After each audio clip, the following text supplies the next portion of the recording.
So I've owned the latest reissue of the OMEGA Speedmaster FOIS since Christmas of 2024, and I've worn it as my daily watch for the past 4 months. If you've been thinking about picking up this watch, in this video, I'm going to be sharing with you the history, specs, and my first-hand experiences of owning this watch, and allow you to decide for yourself if the 2024 OMEGA Speedmaster FOIS is the watch for you. And if you're interested, stay till the end, and I'll show you what comes in the box when you buy this watch.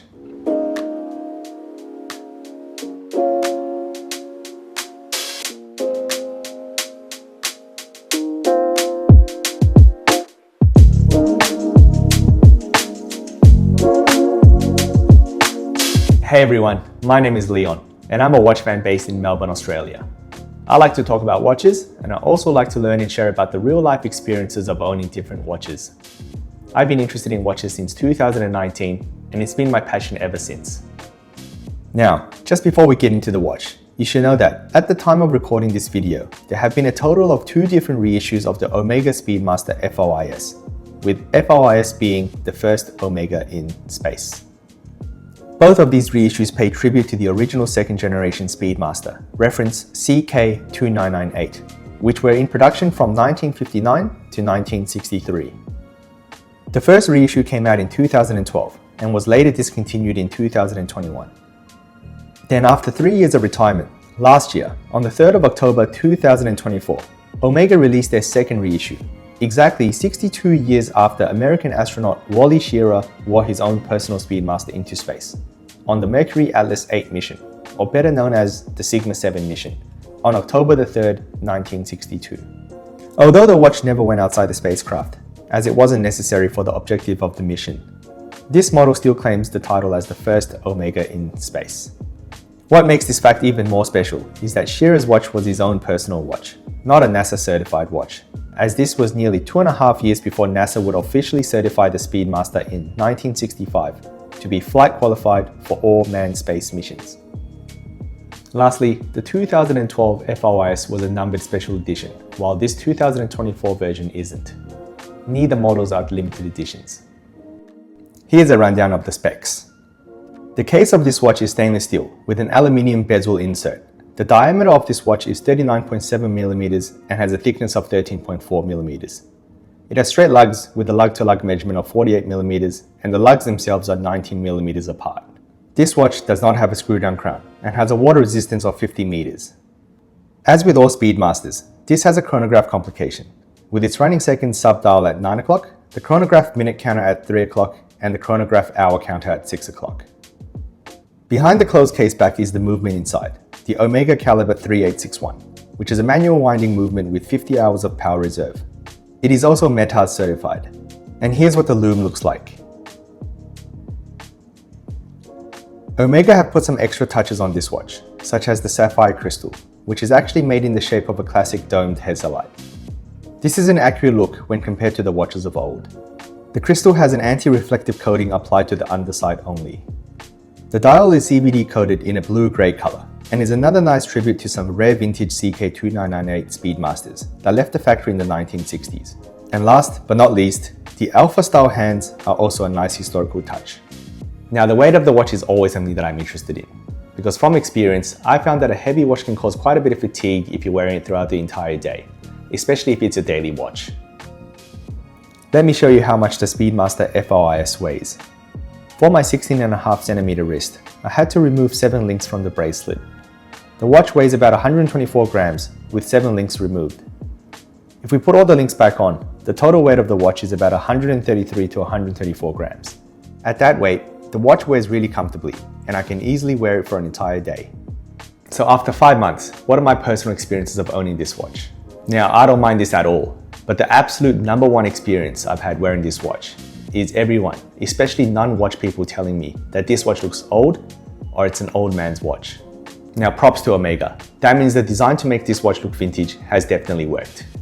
Another experience I've had owning this watch is that I've realized that not many people know what it is apart from just looking at it from afar.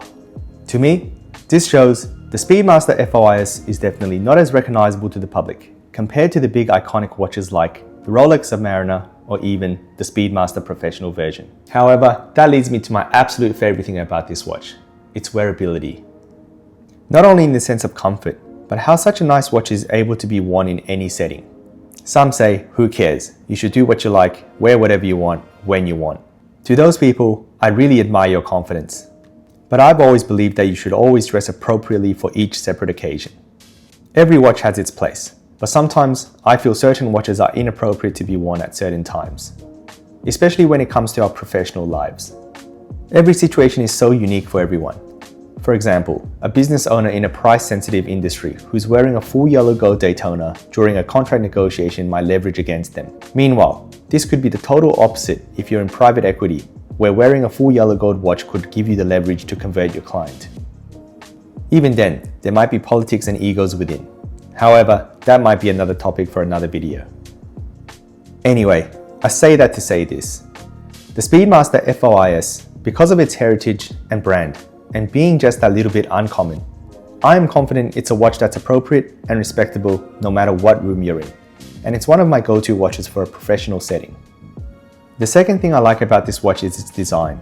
I really like its vintage design with the classic Omega logo and text. This vintage look is personally what won me over to buy this watch. And I also like the fact that Omega put the 3861 movement inside this watch.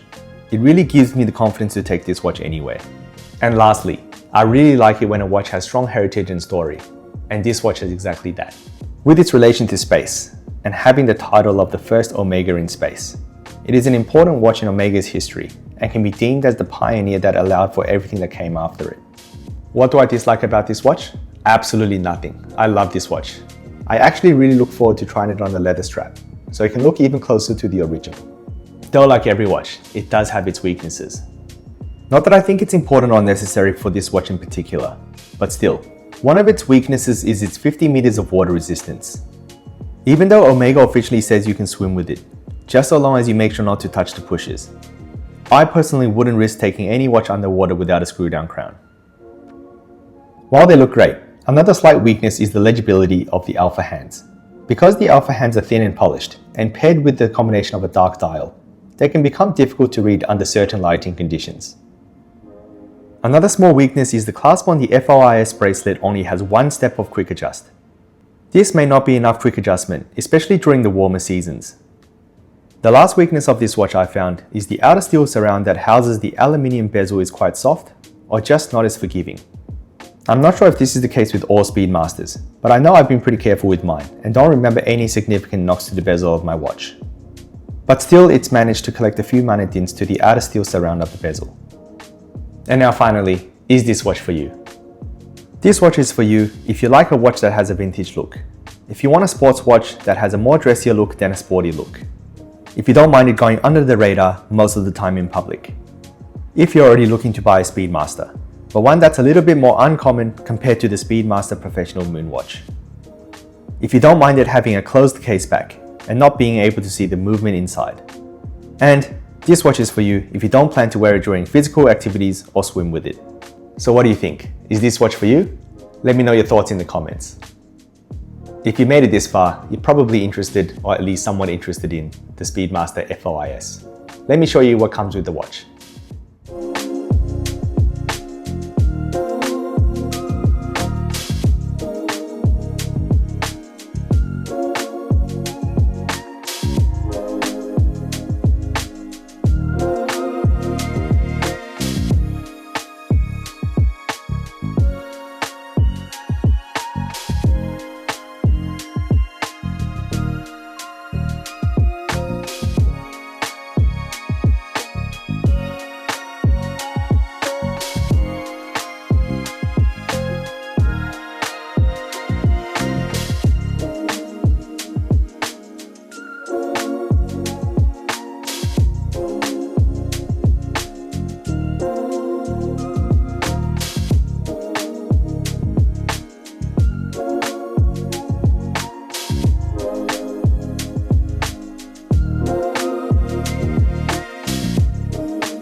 Thank you for joining me. If you enjoyed this video, I really hope to see you again on the next one.